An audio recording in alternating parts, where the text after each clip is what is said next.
Chiropractic spinal manipulation and central nervous system response. You may have heard of a new study that purports that there is now evidence of central nervous system effects as a result of spinal manipulation, specifically sympathetic, quote, relaxation.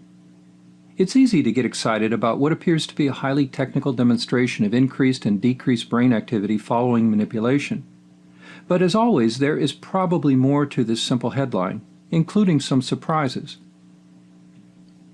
The title of the publication is Cerebral Metabolic Changes in Men After Chiropractic Spinal Manipulation for Neck Pain, published in Alternative Therapies in Health and Medicine. The premise is that if patients could be imaged prior to and just after manipulation, changes in brain activity could be compared. There are several tools for this approach, including functional MRI. And although functional MRI is in fact more often used, especially in recent research, these researchers chose to use functional PET scanning. More on that later. In basic terms, the principle of functional PET scanning is to measure metabolic activity by using a radioactive analog of glucose, injected into participants, and image the brain to see where more of the glucose is taken up. PET scanning does use radiation. The researchers state that it is comparable to the exposure from a chest X-ray and is less than annual environmental X-ray exposure. We're all familiar with pixels as an indirect measure of two-dimensional video display and resolution. For 3 dimensions using a PET scanner, it's a voxel, a volumetric pixel or volumetric picture element. It represents a value on a grid in 3-dimensional space. Let's look at the study design, starting with the participants. There were 12 men who were volunteers, aged 21 to 40 years. Participants had to have neck pain and shoulder stiffness. Exclusion criteria were standard, including any serious pathology. No women were allowed due to the concern of radiation exposure. Pain levels were not measured at intake, but just before and after the intervention or control. This study being small and having no control group used a crossover design. This means that half the patients were in the treatment group and half in the resting or no treatment group. Then 1 to 6 weeks later, these groups switched so that the resting group became the treatment group and vice versa. Participants were examined twice. For the treatment group, patients were treated with manipulation, then given an injection of the radioactive glucose analog. They then rested for 20 minutes or so and then were scanned. For the control group, instead of treatment, they rested 20 minutes, were given the injection, rested again, and then were scanned. Primary measures included a couple of questionnaires, a stress response scale, and the European Organization for Research and Treatment of Cancer Quality of Life Core 30 form. They also used a 10-point visual analog scale. Secondary measures included cervical muscle tone measured bilaterally at the superior trapezius. The measurements were performed before and after the 20-minute treatment or resting phase, and salivary amylase was used as a measure of change in autonomic nervous system function. The measurements were also performed before and after the 20-minute treatment or resting phase. Now the surprise, based on your likely assumption from the title of this article. The treatment approach used was the Activator method, and there was only 1 treatment session. Keep this in mind as we review the results of the study. Here are the VAS scores before and after. Before, the mean was 3.6 with a range of 1.9 to 5.3, and after treatment, the mean was 1.1 with a range of 0 to 2.2. Now let's think about this. This was a crossover study, so that although all patients had neck pain, only half were initially treated. The other half waited between 1 to 6 weeks before switching to treatment. This means that the pain rating is likely higher for the first group, and with natural history, the second group would be measured at a later point in time, where likely their pain would have already decreased prior to the treatment session. Although this could be defended by saying that this effect is averaged into the mean VAS for all participants, it would make the second group change very hard to detect if in fact their pain had decreased to a lower number on a 10-point VAS, where patients generally can't discriminate change as easily. Technically, this is not a VAS, but a 10-point metric pain scale. Let's move on to the secondary measures. Well, simply put, there was no significant change in muscle tone between participants. For salivary amylase, we need to look a little closer. Here's the table reflecting the salivary amylase results. We can see some decreases after the treatment, but look at the ranges. General rule of thumb, if the ranges come close to the value of the mean, you tend to doubt that the measure, in this case salivary amylase, is very discrete at identifying differences among the study groups.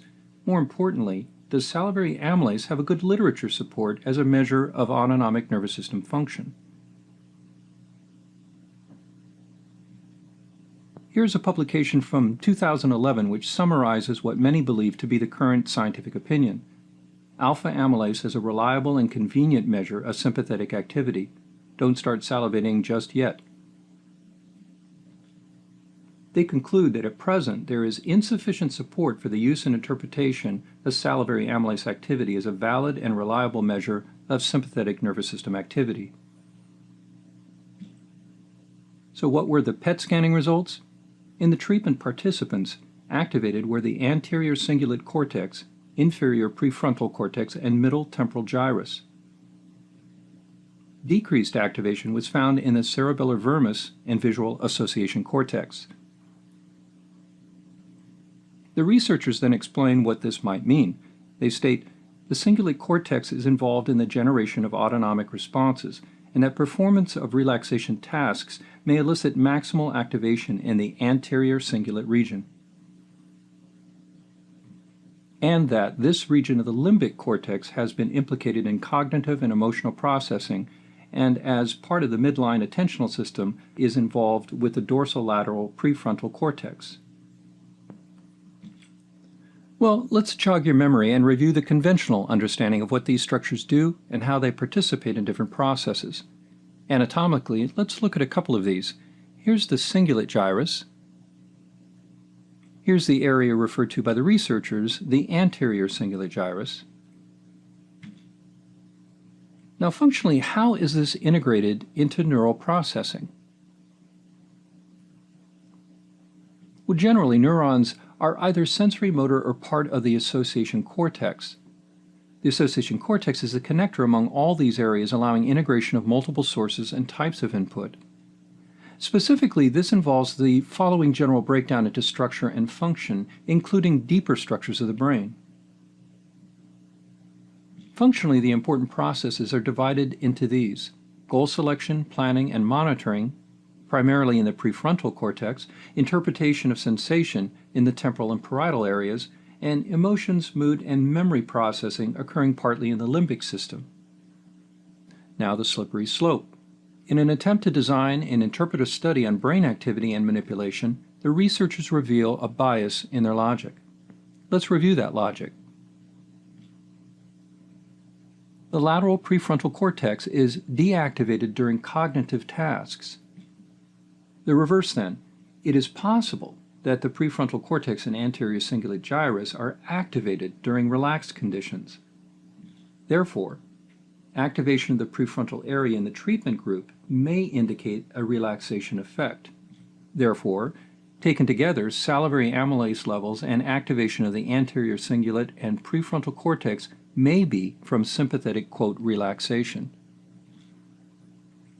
A bit of a leap in logic, wouldn't you say?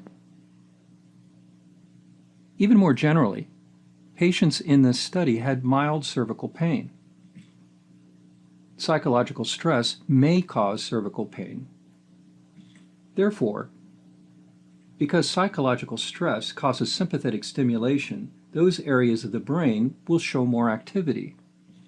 Therefore, the changes in brain activity seen in this study must be related to decreases in sympathetic stimulation. Yet another demonstration of a leap in logic. So we see here how the researchers are assuming that psychological stress is the cause of neck pain and is influenced by manipulation. But how does this tie to the anterior cingulate gyrus and other structures functionally, given their role seems more to do with task performance? Much of the testing of this theory for the connection between these structures and the autonomic nervous system is from this gentleman, Critchley. His work and others have led to basically the following summary. The anterior cingulate gyrus is implicated in generating autonomic changes, while insula and orbital frontal cortices may be specialized in mapping visceral responses. Independently, the ventral medial prefrontal cortex is recognized to support processes of internal self-reference that predominate in states of rest and disengagement and which putatively serve as a benchmark for dynamic interactions with the environment. So simply put, arousal states related to concentration on tasks or reactions to external stimuli causes activation of some autonomic nervous system areas, and that a relaxed state turns these off. No surprises here because we're not talking about permanent changes, but reactions to whether the environment or you demand attention and reaction.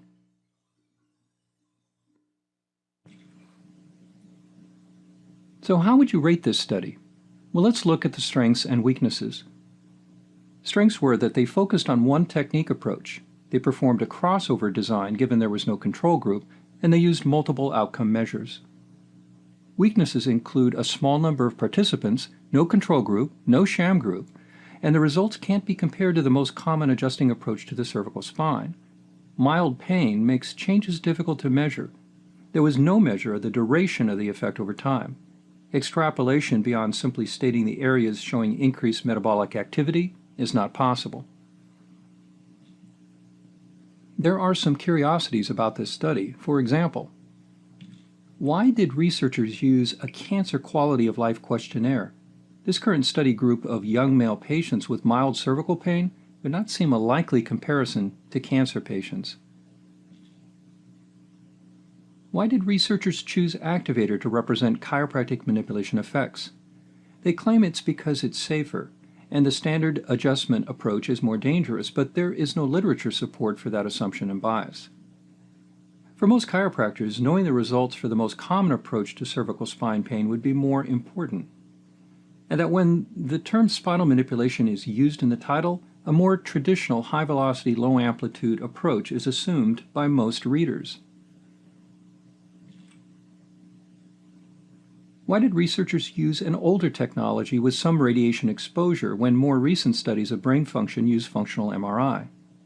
This is never fully explained, and given the radiation exposure, we're left with a question about whether this approach is reasonable, ethical, or worth utilizing in future studies. Scientifically, what we can't know, and the researchers can't conclude, is what does metabolic activity or decrease in activity in the CNS areas actually reflect with regard to physiologic or psychological effects? How long do the perceived effects last?